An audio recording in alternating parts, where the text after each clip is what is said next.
Hello, children. I hope you're having a really, really happy day today.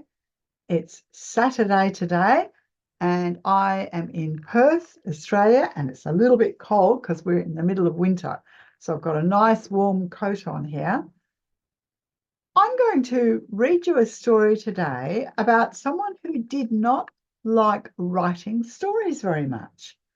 Now, I work with a lot of children, and I teach kids who love writing stories. I teach kids who hate writing stories. I teach some kids who will write very short stories. But I teach a lot of children who love to draw pictures rather than write stories. And that's one of the reasons that I like this book so much. So I'm going to read this to you. It's called Lost for Words, and it's by Natalie Russell. So I want you to think to yourself, do you like writing stories? Do you find that the words come easily to you? Or do you find that sometimes that can be a bit hard? Okay, I'll begin the story. Taper had some pencils and a nice new notebook. I love getting a new notebook.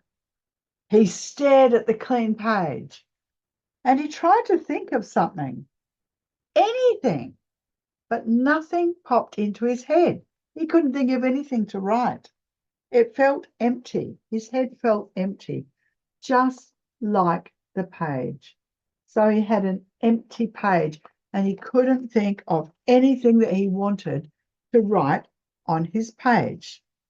Taper's friends could write words easily about things that meant a lot to them.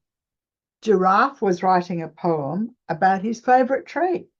He chewed its leaves as he wrote, "You are tall and thin, my perfect tree. You reach so high, just like me. Your leaves so juicy and good to chew. Oh, precious tree, I do love you." That's a good poem, isn't it, for a giraffe? Giraffe had a way with words. So Giraffe was good at writing lots of words, and Giraffe was also good at writing poetry. But of course, this was not making Taper feel any better. Hippo was in his muddy pool, writing an exciting story. Once upon a time, there lived a very handsome hippo. One day, while dozing in the pool, he heard a bird cry for help. What a disaster! She was stuck in the mud. The very handsome hippo swam bravely to her rescue. "My hero," chirped Bird.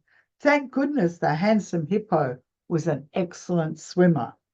Actually, I think the hippo might have been writing about himself. The end. He always knew how to begin a story and how it would end. Hippo was very, very clever.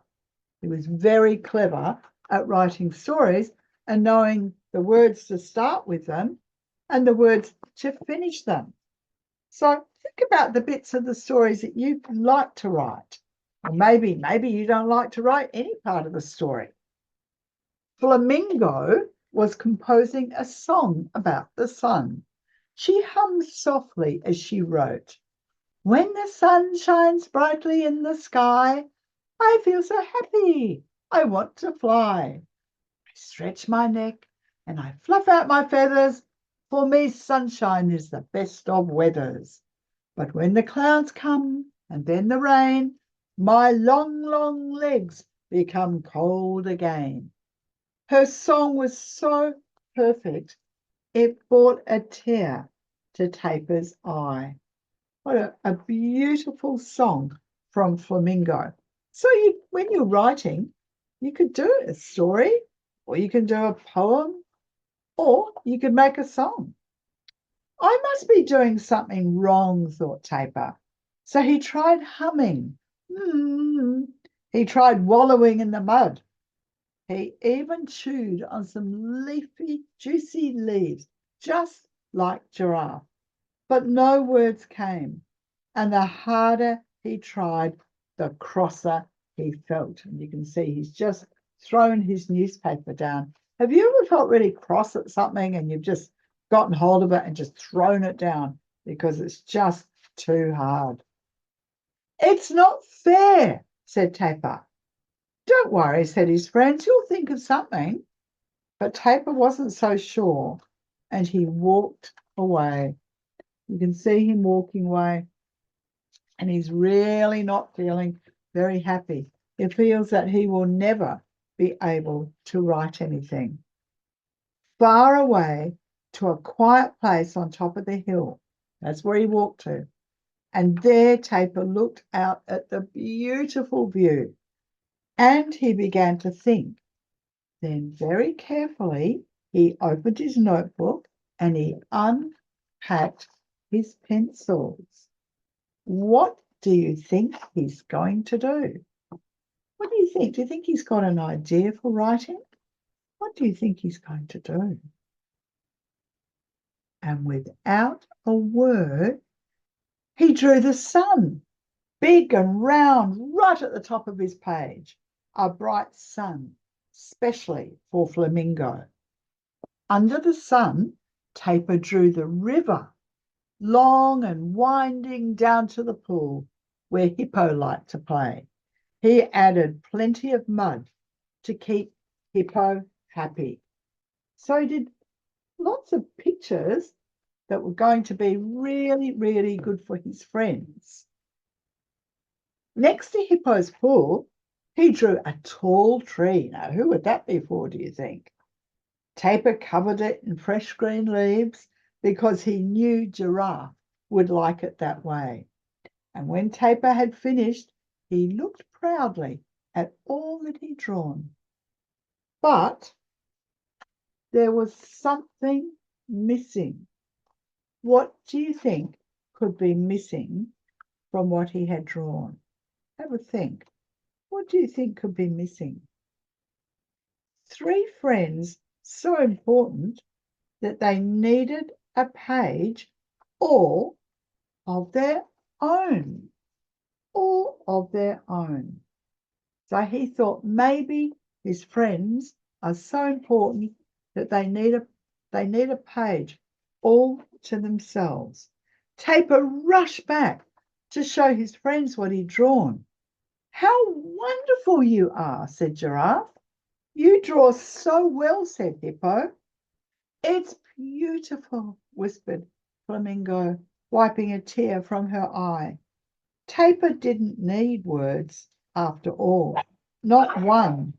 His colourful drawings said everything he needed to say. You can hear I've got 2 little dogs in the background barking away. Maybe they would like to try and listen to a story.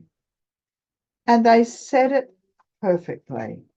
And you can see they're drawing pictures as well. So some of them are drawing pictures. Giraffe is eating some leaves. All right, Hippo's doing a story. Tapper is doing a beautiful picture. So it doesn't matter whether you draw pictures or whether you write stories. What matters is that you get to say the things that you want to say. That's what really matters, doesn't it? So Tapper might have been lost for words, but Tapper definitely was not lost for pictures. Thank you for listening. And now it would be great if you could either write a story or a poem or a song, or if you don't want to do any of that, maybe you could draw a picture about some of the things that you're thinking. Thank you so much for listening, and I look forward to seeing you the next time. Bye. For more of Victoria Carlton's tips, go to YouTube and search Victoria Carlton Programs. Victoria's products are available on Teachers Pay Teachers. They cover literacy, emotional intelligence, and Sunday school lessons.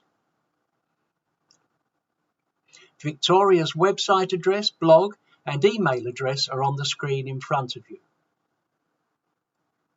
Victoria Carlton reserves the right of copyright on all her products.